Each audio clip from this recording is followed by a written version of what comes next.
Blade Talk with Scab and Joe. The American experiment requires us all to push the boundaries. What's up, everybody? Welcome to Blade Talk with Scab and Joe. Sit back, relax. We got a pretty good show here.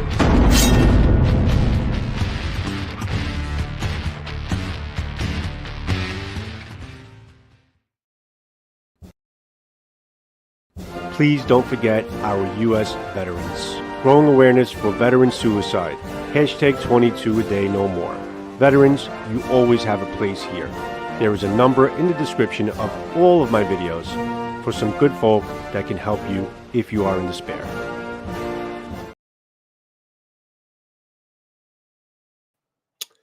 Welcome to Blade Talk, everybody. Really excited about this show. Welcome everybody into the room. I know there's a couple people in the chat room already. We got a couple different venues going on. I know Peter had asked his crowd to come in, so they're going to come in from here and there and everywhere. And we got some live simulcast on my channel, Steel Mindset, and also obviously Choir Boys Outdoors at the same time. So we're broadcasting around the world at all times to 1.5 million people. So it's going to be exciting. But we got Peter Kohler in the room, and you guys know him from Dark Timber Knives or Dark Timber Custom Knives. I mean, he's going to elaborate as far as his back history, which is very rich in knife history. I got to tell you, I was speaking to him for probably about an hour or so, a lot of comments back and forth. And I got to tell you, you meet a lot of good people in this industry, but you rarely meet people that have so much passion into the whole knife world and into custom making knives. And I mean, this guy he makes art. I mean, he makes great knives, but he makes art, knives that are basically art forms that you want to pass down to your kids and grandkids. I mean, his pieces are that good, really beautiful stuff. And I honestly think that he doesn't run on blood. He runs on liquid metal. So that's basically what he's got in the veins. So he's got a lot of passion for the craft. He's going to tell you all about it. Very excited to have Peter in the room, Scab as well, as always. So let's get Blade Talk going. Thank you, everybody, for joining us. And before I get them into the room, guys, you know that our lives, our channels are all dedicated to veterans, as you saw in the intro there. What that basically means is just awareness for our veterans, and veterans, you have a place here on our channels. Relax, enjoy, and join in the comment section. Guys, if you have any questions for Peter, please put them on the screen, and I will try my best to get them on and get them answered for you. So let's get Blade Talk into the room and into the room. Dude, all right. Are you trying to start this video off with me crying because of how nice you are to me? I like tears. Tears are good, man. They're emotional, and they cause, they cause a ruckus. It's good. Well, I appreciate your kind words. I also I appreciate your intro. My wife is a veteran who was blown up in a roadside bomb in Iraq, and she and I have worked very closely with veterans, both through our different training that we've done and just as in the friendships that we have. And we actually just were talking this past week about the trauma that those guys go through. And so I just want to say thank you for being so consistent in representing the veteran community. I'm a fucking America patriot style of person to the end. So I just really appreciate that, man. Well, good, man. And we appreciate, hey, listen, we appreciate her. I didn't know that. Let's do this. We're going to do this a little different, Peter. Okay. Typically, one of us, Joe or I'll have a knife and we talk about your knife, and I don't want to do that. What I want you to do is introduce yourself. I want you to give us up to, because you and I had a conversation, I want you to take us up to maybe the bushy, just how you started, get me to there. And then we're going to throw some stuff. I want to talk knife philosophy and where you're at right now. So yeah. Take it away, kid. Okay, so I'm going to try to do it without this taking 3 hours. Sorry. We talked previously. I had a drug problem and an alcoholism problem, and I was a newly married guy, and I was working at the Children's Hospital, which that sounds horrible, but I was a respiratory therapist, and I was trying to change my life. And the long and short is I found archery as a way of trying to heal myself, trying to stay out of bars, trying to stay focused. And I made my own bow and arrow. I thought I was going to be a voyeur. And then I decided I was going to make my own knife. I make my own knife, and I go hunting, and I get an elk. This is a very abbreviated story. I get an elk. The guy who I'm with works at the hospital with me. He's a nurse practitioner. He asks for a knife. Then people just start asking for knives like left and right. You know, I barely knew how to make a knife. I couldn't make a knife. Like the fact is, I don't know. To this day, I don't really know why they were asking me for knives. And then the other thing was, as I was making them, I had this undeserved confidence in what I was doing. Like there was this feeling inside of me because I just started loving knives.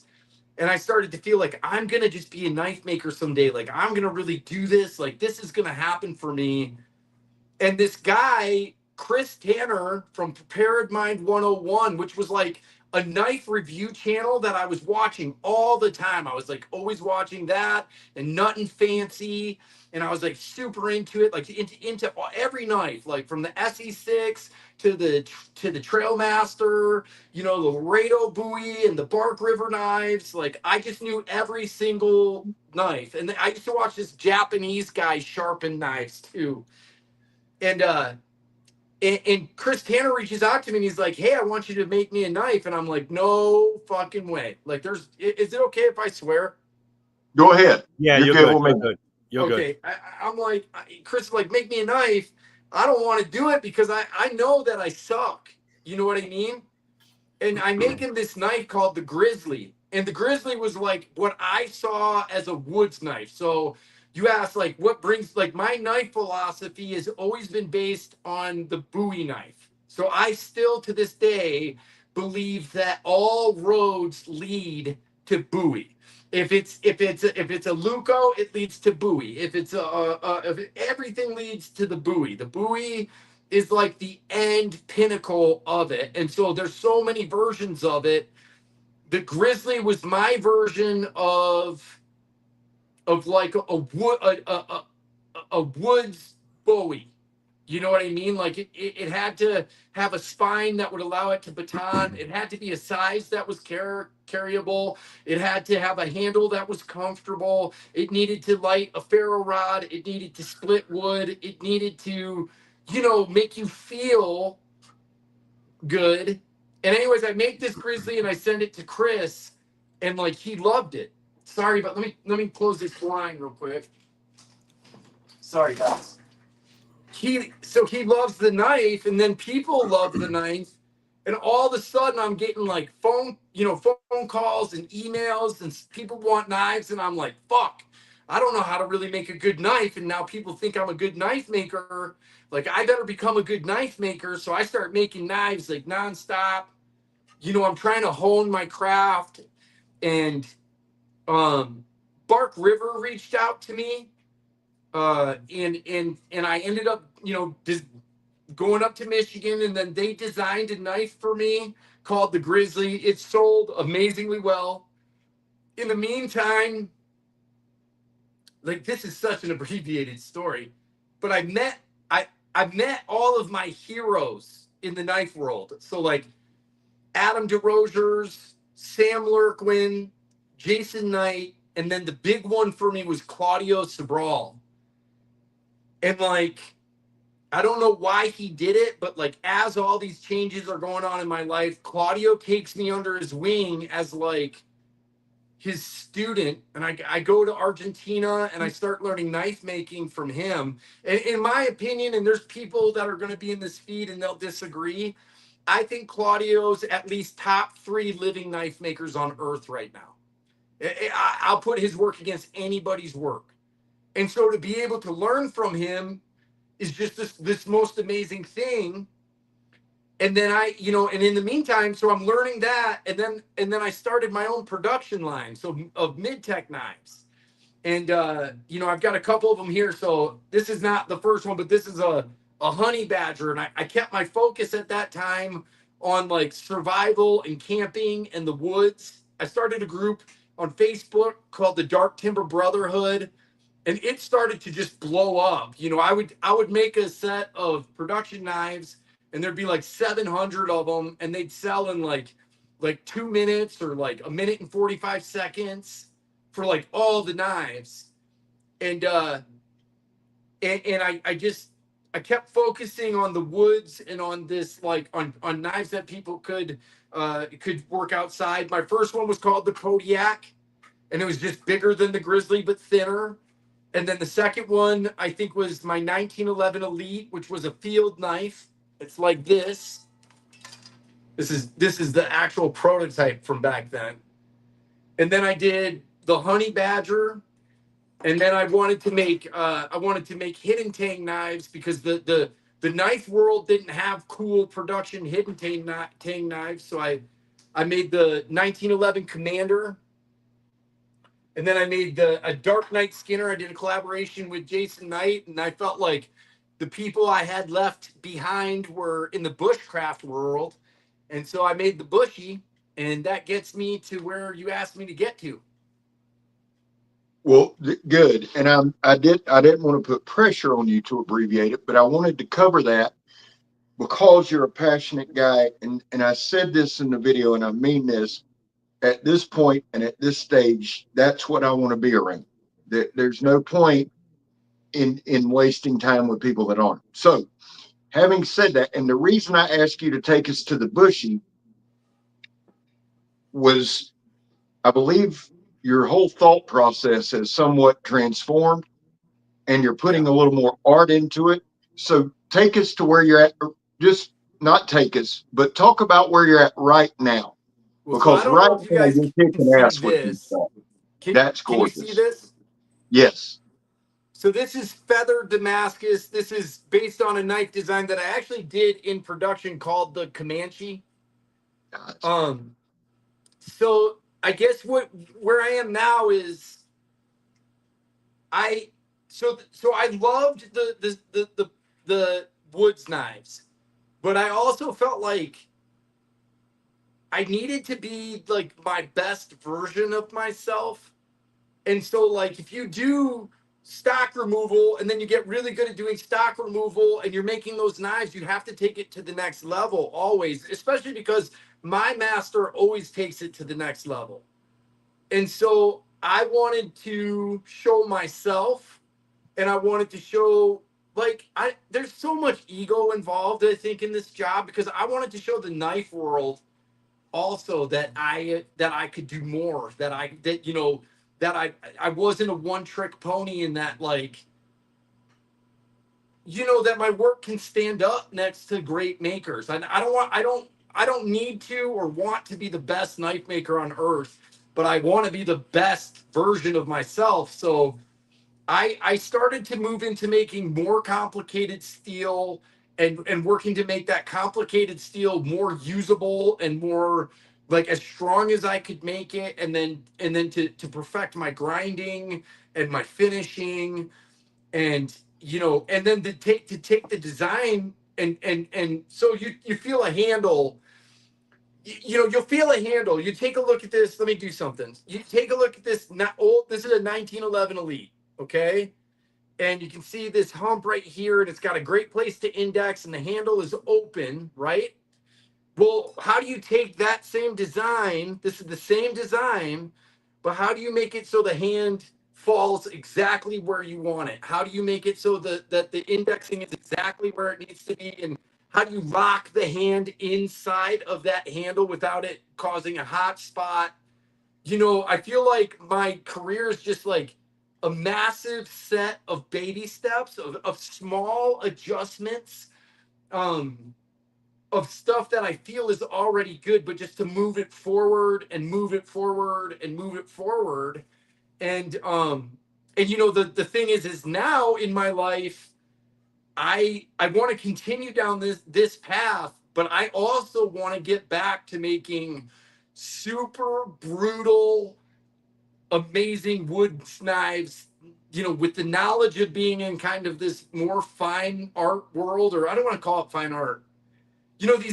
These more complex knives. I want to take what I learned from those complexities, and I want to bring it into a world of these knives where people can, where people can buy a custom knife that's tailored, like a suit tailor will tailor that suit and like tailor it to them and their use and make it perform amazing. Take all of those things that I learned from each world and make them a knife to take to Alaska that's like, I don't, if I called something a glory knife, would you understand what I'm saying? Yes.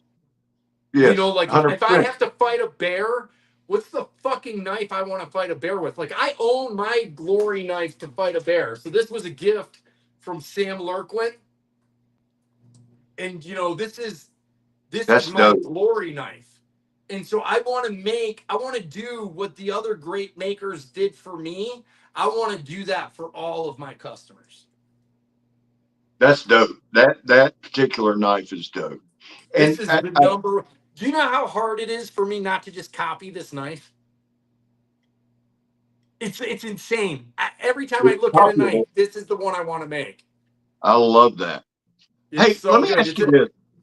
Let me throw this out Sam to you. Lurquin Savo. If you ever get a chance, Savo. a Savo. It's named after the lions in Africa that killed all those people. Yeah. It'll probably run you like $4,000. It's worth every fucking penny. Get the knife and then beat the shit out of it. Don't save it Yeah. for another person to buy from you. Just take it and work it out. Hey, let me ask you this while I'm thinking about it, because we're going to be all over the place with your Damascus, right? Do you ever catch any blowback for using Damascus? And Yeah, tell me how you pick your Damascus. Well, so I make my Damascus. That's what I was getting at. So I don't choose it. I make Damascus that I feel like are images that are coming from inside of my heart. You know what I mean? So I can make Damascus that's made to be hard used. So like I make basically it's San Mai, and it's a Damascus, like Damascus on each side. So you can look at the Damascus with a core steel of like 80 CRV2 down the center. So it's just like this perfect blend of like flexibility and rigidity.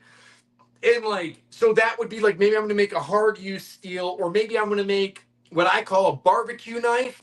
A barbecue knife, I want it to be so beautiful. You know what I mean? Or a fighting knife, I want it to be so beautiful. When you take it out to fucking go to work against an enemy, like, I carry a sick 1911.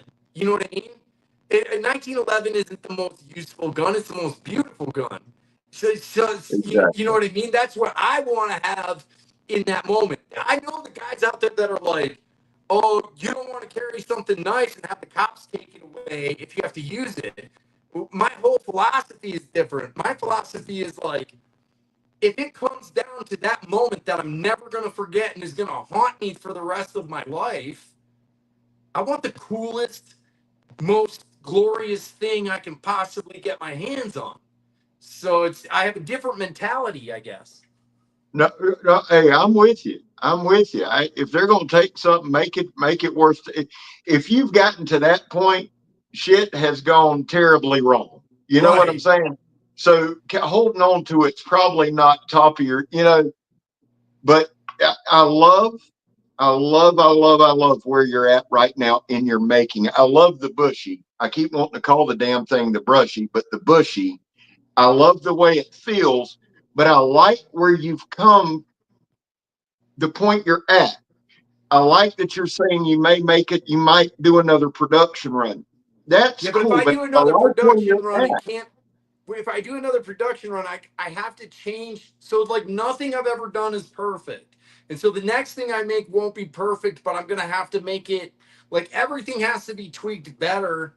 You know what I mean? And learn from the past. So the bushy, like, I love the bushy, but for me, the bushy had one major problem, and that was the radius that I did in from the handle from the handle material into the handle was too big of a radius. you know, and maybe some small contouring. You know what I mean? It's still good. There's nothing wrong with it, but you know, I would want to change things slightly. And I just want people to know, just because I'm talking about this Damascus and all this stuff, I brought this out. This is a cold steel Laredo buoy. This is not, you know, the most expensive knife on the planet, but I would take this also into battle because I also have a deep love for the classic production knives of the past. Like I have a K-bar. I'm sorry, SOG, for whoever's a SOG person. I have a SOG agency. It is the most unreliable fucking knife I've ever touched, but I still love it. You know, I love knives, man. It's not No, me too. I don't want people to get the wrong idea and think, you know, that only a custom knife can do this thing I'm saying. No, It's not true. no. Well, listen, first of all, Cold Steel's in the house. They're watching. Secondly, they're supposed to be sending me my Laredo Bowie. Oh, I've It's got in the one. mail.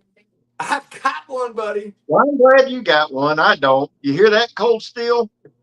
Those are dope, man. Hey, here's the thing, though, Peter. What is that, a Laredo, Joe? How the hell does Joe have one and I don't? I don't know. Unbelievable. Here's the thing. Here's the thing, Peter. If you do make a production knife, you can't. I'm trying to figure out how to say it. You can't just drop back and go, okay, here you go, guys. Here's a bushcraft knife. Here you go. It's going to have to be dope on every spectrum because of where you're at. You know what I'm saying? Does that make sense? It does, but it also, like, here's what it has to be. There has to be a why for Yeah, yeah, for yes, everything. yes. It doesn't have to be dope to everybody else. It's got to be dope to me.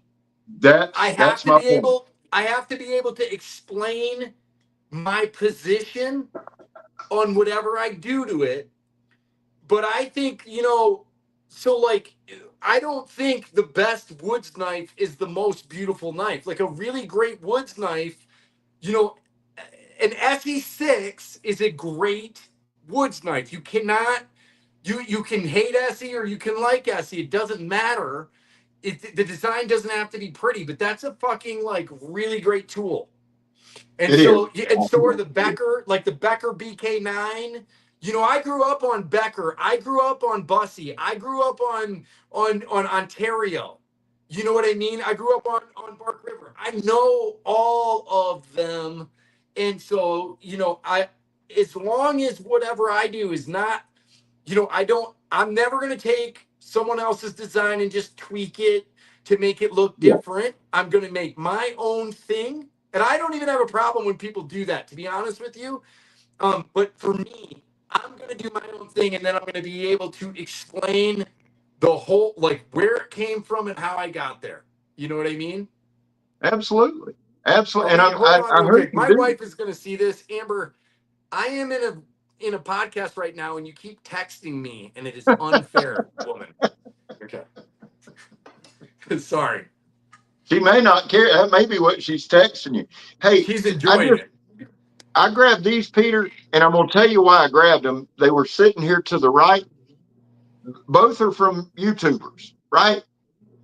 But I love, That bottom one, the bottom one speaks to me, really yeah. speaks to me. But they made them and they sent them to me. And when you were talking about just a knife, doesn't have to be beautiful. They're both sharp as shit. They both get it done. When you said that, it makes sense. You know what I'm saying? There's Yeah. certain knives that resonate with you for whatever reason. And I Have call you them, ever seen you a call Lon them glory Humphrey knives. knife? Say that again. Have you ever seen a Lon Yes. Humphrey? Yes. Okay, so I know Lon, all right? And I followed Lon's work before I was a maker. And Lon's work could be described as rustic, or, you know, some people say unfinished. I always found it beautiful.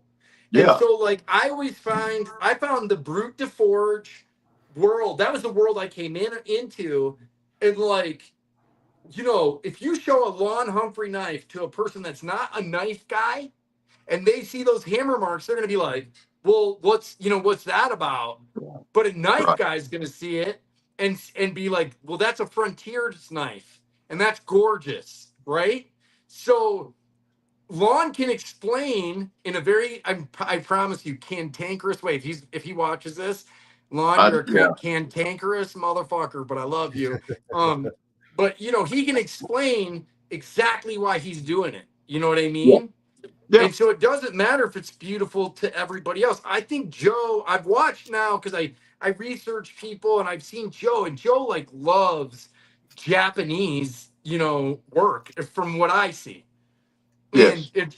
And Joe, you might find like katanas and tantos and wakasabis and all these different knives so beautiful, and then the next guy sees them and he's like, why it's too many straight lines. They come together too harshly. It doesn't matter. Yeah, listen, everybody's gonna find you. I know my mic was off before, guys. I'm sorry. Everybody's gonna find art and their liking in different things. That's just basically what it comes down to. It's about just you know what I respected about what you had said before. One knife we were talking about, was it the bushy? Bushy. Bushy, yeah. The bushy knife. Remember, Scab had asked you if you were going to come out with another run, and what you said, which really impressed me, you find something. In other words, you take so much pride in your work. And listen, I'm there with you because I feel the same way with my work.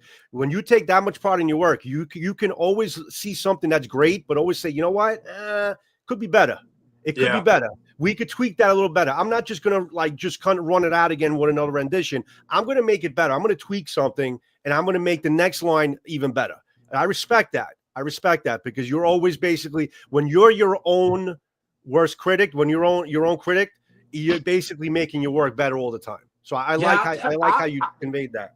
I'll tell you, I'm actually I'm working on that worst critic thing though. So I've been my own worst critic for my entire life, and I feel like if you heard the shit I tell myself, you wouldn't want to be friends with that guy because he'd be so mean to me. You know what I mean? So ruthless. Right. And so I'm actually, and this is totally random other thought. I've been actually really working on the story that I tell myself of my life. I learned that through an addiction coach, about retelling yourself your story. So I'm actually I'm trying, I know this is going to sound woo woo, but I'm trying to constructively criticize myself going into the future, not just say, because I think I'm tired of telling myself how much I suck. Yeah. and really kind of ready to be like, I'm gonna make knives like Claudio, like my master, I'm gonna do this. Sorry, this is totally tangential, Joe. I just thought of it because you gotta be able to admit when something's not perfect, right? But I think as human beings, especially as men, we talk like shit to ourselves. And it's not honest. It's not actually true that there's probably someone else here listening that's told themselves how much they suck for years. And it's just not true. You just don't suck. So sorry, I didn't mean to be weird. No. It's a point that needs to be made. It's a very good point. Yeah. It's something as one addict to another that we spend enough time beating ourselves up, and it gets a little old. And what might have started as motivation begins to wear on you, and you lose the motivation. And once you've lost the motivation, now you're just tearing yourself down. I agree. You have to change that. Absolutely. Well, dude, and then I started pulling my design work and my art from a very dark place. Right. I had a good friend. I made him a sick knife, but I was in such a dark place. Corey, if you're here, I'm going to tell this story. But I made him this knife, and he got it, and he had to sell it because he was like, dude, this thing is fucking evil. You know what I mean? And we put this energy into the things we make and into the things we do. And, I went through a pretty dark period of time in my knife making. Being being a custom knife maker, dude, every custom knife maker that watches this is going to admit they're all fucking crazy, dude. They're all rejects. Every single one of them is somehow rejected. And then they all are having to criticize themselves because every other custom knife maker is criticizing them. And it's this like whole like world of negativity. So, you know, my goal going into the future is just to like make work that is in service of other people and not feeding just some fucking thing inside of me. You know, I don't know if you can get that if you're not making stuff or not. I don't know if that's an artist thing or what that is, but it makes a lot of sense to me. So, Well, no, it makes sense. What's Makes in you perfect comes sense. out. What's in you comes out.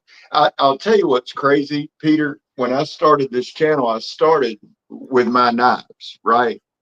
Everybody thinks that, I don't know. I think everybody thinks that I magically started it, but I started with knives that I bought in the middle of a meth addiction, which is really weird. You know what I'm saying? Because you're in a it's deep scary. hole. Yeah, Yeah. and you're fascinated with knives, and I've loved knives my whole life. But going into that hole, it just became another thing, right? Yeah. So all this around me that I started the channel with, and I've never really said it out loud, it was 90% was on a meth binge, which again isn't great. But I've got rid of some of. Then there are some, like you said, some of it was dark. Some of the Yeah. purchases were dark. They just Yeah, weren't, man. and you got to I clean feel that you. out. You got to clean it out. I feel you, dude. But once, so okay, that I got rid of that from mine, and I'm not doing it. You got rid of that. Let me switch gears because so I have a question that I thought of because I thought if I come on the podcast, I gotta have my questions. Okay. Okay. All right. So I can vividly remember being 11 years old, and I went to Jackson Hole, Wyoming with my dad, and we went into a knife store and there were two knives next to each other, and one of them was the Puma Bowie, and it had a stag handle, and it was a 6-inch long blade, and the other one was a Buck 119. Now I've had both of them, okay, but that day my dad bought me a Puma Bowie, and it was the knife that really set the pace. But so did the Buck 119. Those two knives set the pace, and they're in the background of my mind as knife. Like if someone says knife, basically a Buck 119 and a Puma pop in my head automatically. What are the starter knives from your childhood that's stuck with you in that like as that like 9-year-old or 11-year-old, however old you were, that little kid? What is that knife that little kid fell in love with? I want to know. Joe, go first. I would say it's not. I wasn't really allowed to play with knives as a kid. I came from an Italian household, so they just, very Italian. So it just, but my grandfather used to work. All right. My grandfather was a longshoreman. He worked on the boats and he was just tough as nails, this guy. Even when he lost the use of his legs, like it was hard for him to get around. He needed to do something with his hands. He always worked with his hands. So he used to make ships. He used to make ships out of wood, like just make these huge fishing ships, and used to paint them, make the little guys and all that stuff. And I remember he always had a buck knife. It may have been a 110. It was one of the earlier buck. If it was a folder, I bet you fucking $1 million it was a 110. It was a 110. It had to be a 110 because I remember the look of it. It had to be a 110. And he always had this freaking knife with him, and he did the carving and he did everything he needed to do with this folder, with this buck. And when I watch him work, he always had that knife in his hand. And we actually have some really amazing black and white pictures. My father was always a photographer when we grew up, and used to take pictures of him, and you see him with his knife just carving. So I think my memory of basically a guy and his knife or a man and his knife really came from my grandfather working with that buck knife, making his ships from hand, and then just, I mean, I had a sword passion along the way, but that's, I think, as far back as I can go. Okay. Probably in my like 9, 7, 6 I years bet old. your sword passion comes from like Conan the Destroyer. I bet you money, because like whenever I think of a sword, it's always like the sword of like Conan or Beastmaster. You know what I mean? Go him, Joe. I have it in the room somewhere, but yes, it was definitely the forge. It was definitely when they first forged it and he stuck it in the snow to cool it down. That's where it came from, man. I've said it in many lives before. That's where my passion came from. Okay, love it. Absolutely. That is awesome. Yeah. I got mine right here, dude. When I was a kid, my grandfather was an old World War II guy, right? Is that an old Henry? No, I don't know what it is, but here's the deal. He had a knife just like this, right? In his drawer. Had it just, it ain't no telling where he got it. And I was infatuated with this knife right here. And I asked him when I was 9 years old, he said, what do you want for your birthday? I could get anything I want. I wanted his knife, right? Yeah. He gave me the knife. And as a kid, you beat it up, you tear it up, and it's gone. A buddy of mine had one of these. I opened his drawer. We were working in his garage, and I about started crying. Literally, this wasn't but a couple of years ago. But it was this knife. But this knife actually spawned. The first knife I can tell you by name was a Randall Model 1. Oh, hell yes. That was the first one. And I used to see these in the back of those, the mercenary magazines, SOF and all that, in the late 70s and 80s. And this was my Grail knife. And in fact, JR, who sent me the Bushy, actually gifted me this one. It's a Randall Model awesome. 1-7. But the Randall, if you want me to put a name on one, the Randall. That is awesome. And I love it. I want, like, if I was to say the knife I really want, like if I was going to ask my wife for a knife for Christmas, the knife I want is different from the knife that I want to make next. So I'll tell both. So I want a Loveless shoot knife, the parachute knife, the Loveless.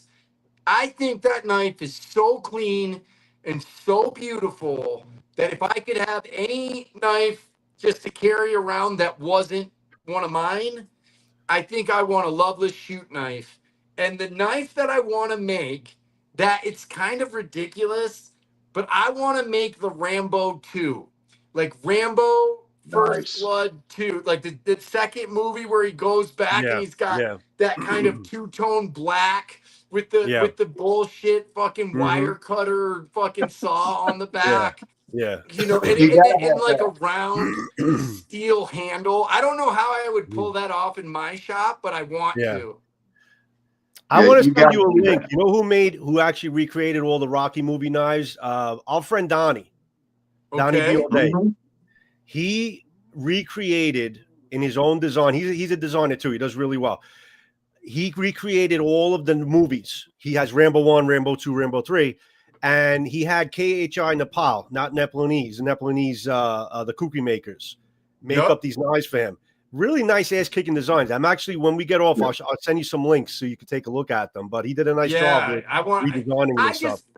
I think that our love for knives comes from those places. I think it comes from like the movies. Like if you were older, you might have been looking at Soldier of Fortune magazine or like into these different places, and like it was the movies and it was the pop culture. So I'm a motorcyclist, you know, I'm a biker. I've got a couple Harleys. I like Iron Horse Motorcycle magazine, you know, and like all that fucking old school 70s to 80s, early 90s stuff is super, you know, I know it's inspiring me today because I think what happened to me is I stopped developing at 13. Like I think I was growing up and I was getting more mature, and then I hit fucking 13 and I only got gray hairs. Nothing else changed. Crashed out. Yep. I don't know what happened. I think you're right. I'll tell you this too. Let me get something for you, Pete, while you Scab talks. Scab. We talked about it earlier, Peter. Cold Steel kind of. I like crazy knives, and if anybody's ever watched the channel, they know that my channel's known for big bashers and crashers, and it all harkens back to that. The movie Commando with Schwarzenegger. All of those. Fuck Look, yeah, that's what it is, Joe. That's it right there. So you got to hold that up to your face, and then you got to have your eyes right outside of the sword, so it's like the Thundercats. Like, breaks, the Thundercats. Yep, there it is. Exactly. That's it. This is the father's sword. But so I feel like I'm so lucky, like I'm living out a dream reality, because as long as I can continue to pay my mortgage being a knife maker, I'm like doing exactly what I want to do on earth. You know, I love my kids, I love my wife, I love and I love what I do for my work. You know what I mean? It's like I get to fucking I just get to do exactly what I dreamed of doing, and I feel super blessed, you know, on earth for that. I also I do this thing in my business. It's called the Dark Timber Experience. And what happens is, like, let's say you guys were going to do it. You both would come and we would make Damascus or whatever steel you wanted to make together. Mm-hmm. And I would help each of you forge your dream knife with me. And I would make sure that by the time it's done, it's like at a professional level. Like it's not like shitty grind first class, right. You know, you're at your first class knife. It's like a finished professional thing that you dreamt up and I helped you to make a reality. And I feel like the thing I like about that, I don't like doing the work. I like the work is fine. But what I like about it is, like, I get to get these guys to be more like they're 13 or like young again, and live in kind of that imagination, because that's what, when we make knives, it's an imagination thing, you know, it's a childish thing. Yeah. And so I just love, and maybe there's a knife maker on here that's like, it's not childish for me. I make perfect tools for a tool man, but fucking not me. You know what I mean? I'm making like these like statues of emotion, you know what I mean? Like these tools of fucking how you feel. And that part of my job, that Dark Timber Experience, that's my favorite thing that I get to do, because it's not me just making it for me. It's me like serving those two guys when they come. So that's badass, man. I think that's cool. Yeah, no, we spoke about that before. And I love that idea. That's amazing. Well, dude, and you get to work on, like, I've got like a $17,000 power hammer. You know what I mean? Like, It's badass equipment. So you know, let's say you're even a hobbyist knife maker. We can do things here you just can't do at home. There's a mill, a hydraulic press, an awesome hammer, 3 grinders. Like, the place is set. And in a really, I live in like paradise. So I live in the front range of the Rocky Mountains on like 5 acres, and like all you see is mountains from here. And so, you know, I'm really happy. You know, I'm really glad that I get to do this. And you know, I was, you know, Scott, I was like taken back when I saw that the Bushy was being reviewed. You know what I mean? Because it's been a long time, and I was like, that someone took the time to look at something that from my past like that, you know, it hasn't been there for a long time, but maybe there could still be interest in it. So it really sparked something inside of me that I appreciate, dude. Oh yeah, dude. When JR hit me up, he said, "Hey, I've got a hold of 2 dark timbers. He's got the Bushy and the Honey Badger, and that'll be coming." I was stoked because I think I told you when we talked, the first time that I come across dark timber was TAC. Yeah. TAC Outdoors. And from that video that I watched of TAC all the way through till I put my hands, that your company has been a grail company for me. right? Thanks. Everybody has Yeah. their grill knives. My Randall's my grill, but Dark Timber was a grill company. Company. So Yeah. I was really excited, and I'm looking forward to the Honey Badger. But I'll say this, it was everything I thought it would be. It was well done. It was well thought out. And you and I talked about the production part and the Yeah. nuance part that you would have added. But I really, I get excited about knives, and I'm not going to apologize for that. I'm not, You but I shouldn't. got That's why we're really here. excited. It worked really well. Dude, you're gonna love the honey badger. It's So better I'm than stoked, I man. love the bushy, but the honey badger's better than the bushy. For like a tool. Uh so it's super lightweight, um, like camp knife. Like Yeah, it's not a heavy duty chopper, it's not a little tiny, bushcraft knife. It's like that camp knife. If you have one tool and it's got to be light, it's just like a super comfortable. And I'll tell you, just so you can know what was going on in my mind at that time.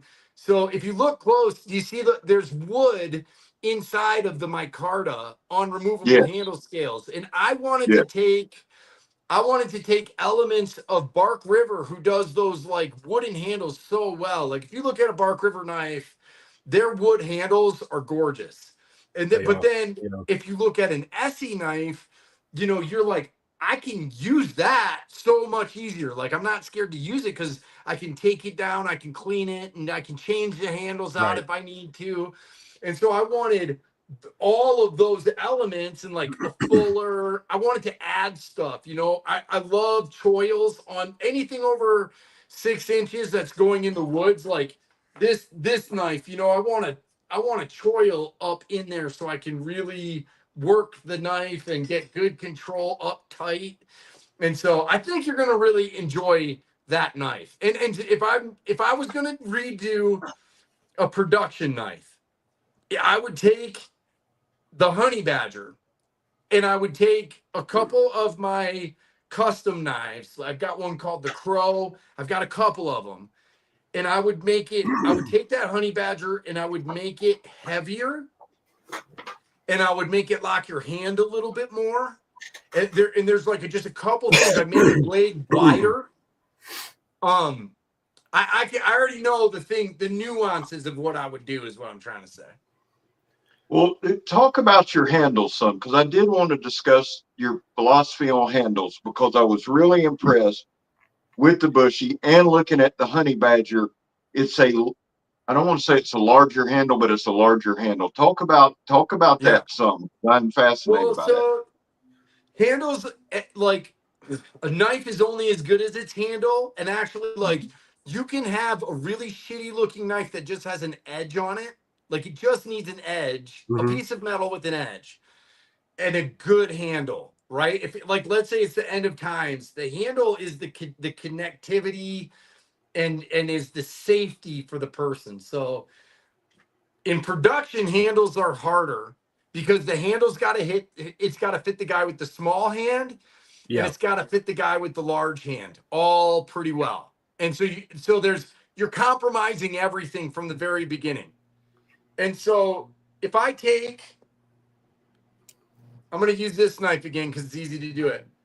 This knife has a pretty good bird's beak on it, right? If I was to make this knife, I couldn't make this in production with this bird's beak because someone's gonna have a bigger meat hook, and now Mhm. this is gonna, everybody up to like a double XL could fit, but that triple Yeah, XL guy is gonna be fucking just having the worst time. It's gonna yeah, bite him up, and you got to put a glove on, so you can't do that. So that's the first thing. It's got to have a certain amount of like openness to the backside so that it's got to flare out so you can chop with it, so you can Yeah. work with it, but it's also got to be open enough that if your hand is really big, it can come out of it. You know what I Right. mean? You're not trapping it inside of it. And then I like knives that have an indexing point. So if I was to close my eyes and I reach down for the knife, I know just by putting my pointer finger into it, I know exactly where my hand is, right? If I'm inside of something and I have this I want a place to like index. And then the next thing is there's a flat to curved ratio. And when I say flat, I mean the distance from the spine to the belly side, the height of it. If the knife is too round, so if there's not enough flat, the knife will roll in the hand when you're doing work. If the knife is too flat, it'll get hot around its corners, and it won't melt into the hand. So there's got to be a really good balance between that flat side and then the curve. And there's nothing that fucking pisses me off more than when I see guys put a handle on a knife and then it's just squared off. It's the shape of the handle, but it's just like a flat material that's been beveled. That kills me. That doesn't mean, now that is what a Laredo buoy is, but this is intentionally that way because it's got a coffin handle. So it gets a pass. So I know everybody's going to correct me because I said that, but this gets a pass because it's a coffin handle. But like for me, I just feel like a handle's it's got to have a certain amount of like where it's not going to twist in your hand. Here's a really good example. So this is a Skinner. It's my Commander handle, but it was also on the Skinner, same exact handle. And it's a small knife and it's made for skinning. So it's ovular, but it's really flat so that if you're inside the belly of an animal, it won't, and you get onto bones, it won't twist in your hand. And it's a super small handle, but see how this falls in the back? Yep. It's made so you can get your finger over the back of it, and it's made so that you can put your finger in front of it. So I just think there's this, it depends on what the knife is going to do. So like the honey badger can be rounder than the Commander, but you have to look at what the knife is supposed to do, and then you got to think about the community, the range of people who are going to hold it, and then you have to meet all of their needs to the best of your ability. Yeah. Well, somebody made a good point in the chat, which makes sense. Is a guy with smaller hands, it's easier for a guy with smaller hands to hold a larger handle than a guy with large hands to hold a smaller handle. So if you just basically give that breathing room, like you said, it'll be more conformed to even people with smaller hands. And I like what you said about your belief in the finger choils, because I'm really a big believer in that too. When you have what you said, knife, anything over 6 inches should have a finger choil. If it's a dedicated woods knife. Yeah. So for fighting, it's not necessary, because for fighting, we can bring that guard as close to the blade's edge as we possibly can. You know what I mean? I still want an index point, and I want to be wrapped in. So if I pull out of something, it's going to hold it, and when I stab forward, it's going to hold. Right. But for the woods, I take this was called the Devil's Horn. I take this knife. I gotta be able to get up close to that edge. This was a prototype. We did about 200 of these, but so I gotta be able to choke up on that. Yeah, that's what I like about this. Buoy, huh? It's a big, this is the Predator Hunter buoy from Work Tough Gear. That adds so much to it, because now it goes from being just a big chopper to like basically choking up on it and being able to do finer work on it by just adding that in. Then you can really bring that hand up or set it back, and again, you got the handle. So yeah, that's I love that philosophy, because I'm a big believer in that. Yeah. I see them on I always think it's weird when I see them on folding knives that are like 3 inches. I'm like, why are we fucking wasting blade space for a choil on a knife that's as small as a gimmick? Like, why are we doing this shit? That's a gimmick. I think that's gimmicky. I think it's gimmicky, and I think it's you can think so far out of the box, you're out of the whole thought process, in my opinion. And when somebody does that, to me, and I look at it and I go, no, that's not. I think it might be gimmicky, but you know what I think it is? I think it's the maker having a hard time with the transition of its pivot point coming in, because they need a flat area of the pivot point to come out, and they're taking the fast way around that problem. And so that's always my thing. I'm like, maybe it's a beautiful knife, maybe it's strong, but you cut corners in the design in your head. So I don't trust you. You know what I mean? Like, I don't trust them. You know what I love for a fucking folding knife? I love a Recon 1. Oh, Yeah. and you know what's better than a Recon 1? A Tall War. A cold steel Tall War is a cool, for like an inexpensive folding knife you can use all day. That Persian Tall War. Fuck yeah, bro. Yeah. Right there. I'm a monster cold steel fan, man. Yeah, dude. Well, now that because since we got cold steel in the room, Scab, I never realized how fucking big this knife is. Yeah, it's a big knife. This is It's the a big mayhem. knife. This thing big is knife. freaking. This is a huge knife. Like Dude, when they you put- see it, huh? They put XL knives in your pocket. They're putting like Yeah. 6-inch It's nuts. folding blades in your pocket. You know, this You know, is that- insane.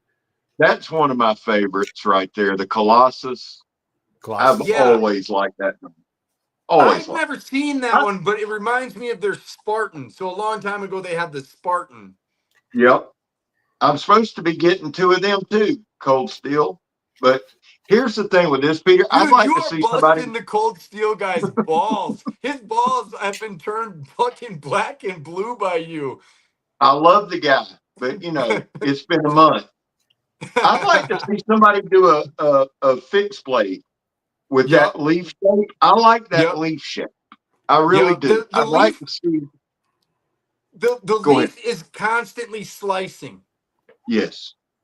Yeah. Yes. Yeah. Which Yeah. one's I that, like- Joe? This is the 5 Max, which is another freaking huge. The 5 Max is a monster, bro. This is a monster. This is a monster, man. It's ridiculously It's big. bigger than my entire head. But you know, they do a good job. They do a good job it's with solid. the bigger folders. They really do. They really but do. what Cold Steel did better than anybody was Lynn Thompson knew how to advertise. So when Yes. he put out all those videos Yes. of pig cutting and rope cutting, and you know, he had those Demko designs that were super fucking strong. He, you know, like I said, I'm a student of the game. I'm not here for just like, I know the custom world, I know the production world, and I respect everybody. Like, you know, there's a place for all of it. And the problem is, I find that the knife world's filled with these gatekeepers, and they're like, you know, if you don't like this, it's dumb. Or I saw a post, tell me the next thing you hate in the knife world, and it's like, dude, stop gatekeeping. Yeah. Just let people like whatever they What like, they like. and then maybe broaden your horizons and see if you might like that too, because you know, I like Pucos. I just never met. There are knives I've met I don't like, but they're few and far. They're not a lot. I like. Well, speaking of knife designs, Cold Steel's calling you out, Peter. And they're saying, "Hey, Peter." Cold Steel say, "Hey, Peter, kukris are better than buoys." Change my mind. Okay, let me change your mind. You are listen. There's a lot of shit in the chat right now. A lot of people throwing shit in the chat right now, just so you know. Kukris are not better than buoys. Okay, first of all, there's no way for us to have this argument in under an hour. Okay, so if you guys want to, because I've got kids upstairs. If you guys ever want to invite me back, I will make You're always buoy welcome, versus brother. kukri argument. But let me start with this, okay? Okay. Whoever this Cold Steel person is, I understand how un-American you are. And I get that you don't love Listen, hold on. I get that you don't love patriotism and that you forgot what the flag looks like. But to me, if I had got to go to battle, I want the hero's weapon. And when I picture a hero on top of a mountain, he's not holding a fucking kukri. He's holding a buoy. So there you go. Is that a start at least? That's a start. Hey, listen, you're welcome back here anytime you want to come. In fact, We always throw out the offer to, well, not always, because there's certain people we had on we don't like, but you're welcome back. And if you ever, if you ever want to make an announcement or you are going to do a production, just hit us up, man. Yeah. Because knife, it's not just blade talk. It's not just introducing Peter. It's just shooting the shit about knives and enjoying it. And that's what we want to bring. I appreciate it. And you're welcome anytime. Anytime you want. I appreciate you guys. I've had a lot of fun today. I actually have a 11-year-old girl who's upstairs who I promised to watch TV with tonight and to hang out with, so I can't stay on forever. But I appreciate you guys letting me tell some of my story and showing some of my work. I really hope you enjoy the honey badger, you know what I mean, and that it is at least fun for you. If I find other old school dark timbers out there, the one you got to look for, it's the cave bear. If I was going to take one of my designs camping, it would be called look for a cave bear. See if JR's got a cave bear. We'll have to get one. Because that was good. Well, and I'll tell you, I believe that's my boy Luke. He said Peter started arguing with me outside of Blade Show. He doesn't know who I am. Scab, tell him.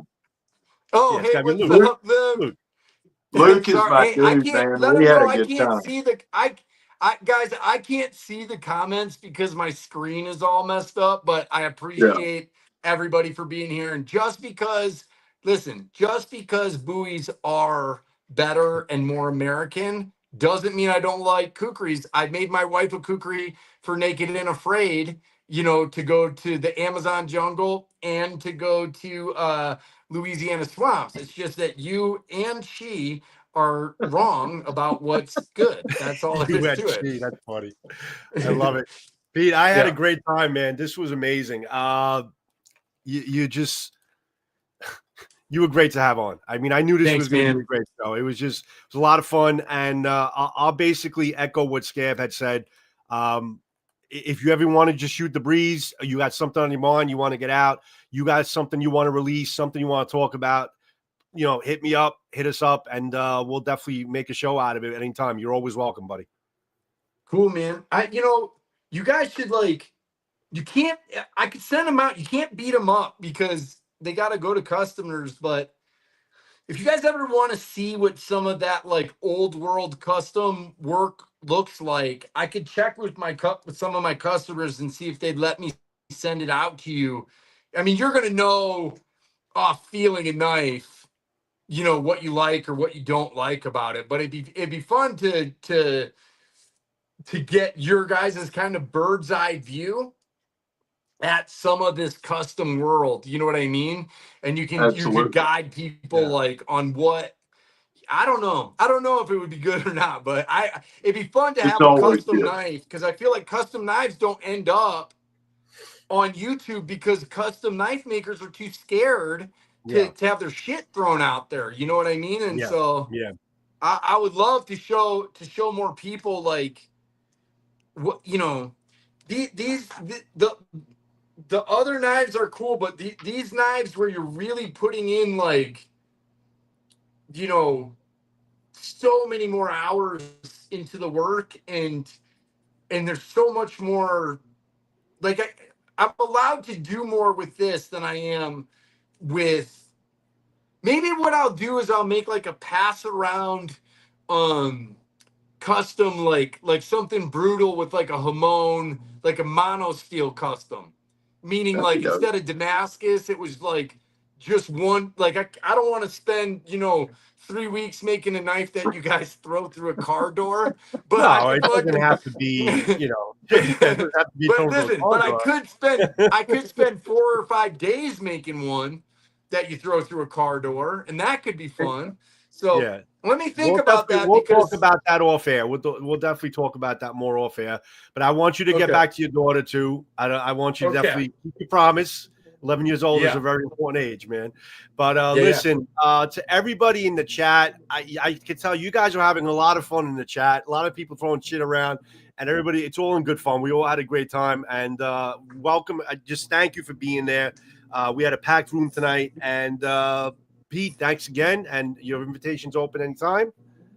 Awesome. And that's it. So everybody have a good night. Scab, if you want to close it off. I'll do it. Hey, Pete, hang out when we go off just for a minute. Guys, thank you so much. Thank you so much for joining us. It's always, always, always a joy.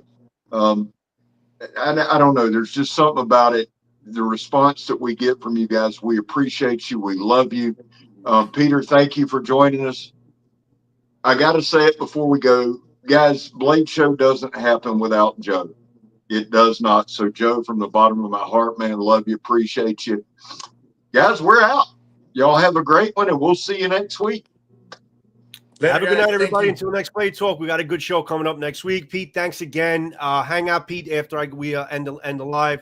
And let's go with the outro. Guys, have a great night, and thanks again. Please comment if you have any questions. Ciao.